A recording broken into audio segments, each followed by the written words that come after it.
नमस्ते, दिव्यराजमध्ये आपले स्वागत आहे। पाहूया आजची ठळक घडामोडी।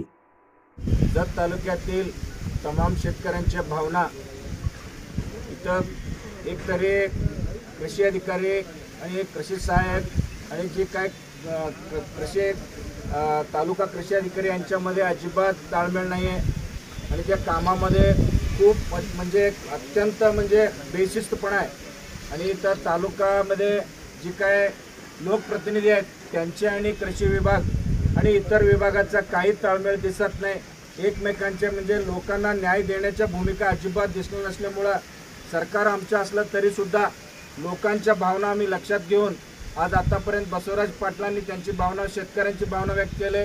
आमचे सुनील पोद्दार साहेब पाणी संघर्ष समितीचे नेते त्यांनी व्यक्त केले, हिरासाहेब मुजावर साहेब सरपंच त्यांनी व्यक्त केले। कृषी अधिकारी साहेब तुम्हाला या सर्वांच्या वतीनं विनंती आहे, आपण घेराव काय एक शिस्त मोडायला आलेलो नाही, पण शेतकऱ्यांची सगळ्यांची तीव्र भावना ओळखून आलेले आहे।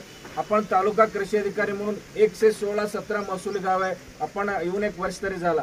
किती गावची भेट दिली, किती गावची लॉगबुकमध्ये आपली वैयक्तिक स्वाक्षरी आहे, किती ज्या गावातील प्रत्येक योजनांची अंमलबजावणी झाली आणि यामध्ये बी बियाण्यांची वाटप कितीतरी दिवसांनी पाऊस या वर्षी यंदा चांगला झालेला आहे, यामध्ये बी बियाणं कुणालाच मिळालेलं नाही आणि 2 पिशवी किंवा 1 पिशवी 2 किलो आणण्यासाठी 500 रुपयाची त्यांची रोजंदारी बुडवून त्यांनी 200-400 रुपये तर 1000 रुपयाला जर 1 किलो जर बी बियाणे पडत असेल तर शेतकऱ्यांनी कसं त्यांचे पुढचं करावं, ही एक गंभीर समस्या आहे। तुम्हाला इथं ऑफिसमध्ये फॅन खाली एसी खाली बसून कळणार नाही, याची तुम्ही योग्य निर्णय घेणार का, हे एक मोठी विषय आहे। आणि इथले तुमचे कृषी सहाय्यक गाव लेवलला येऊन अमुकच 4 एजंट तयार केलेले आहेत, ते 3-4 एजंटना भेटलं की गावचे शेतकऱ्यांचे समाधान झालं काय, ह्याची कोणी तुम्ही वैयक्तिक तालुका कृषी अधिकारी एक पालक म्हणून तुम्ही किती वेळा या गोष्टीचं तुम्ही मूल्यांकन केलं आहे, ही अत्यंत अन्यायकारक बाब आहे।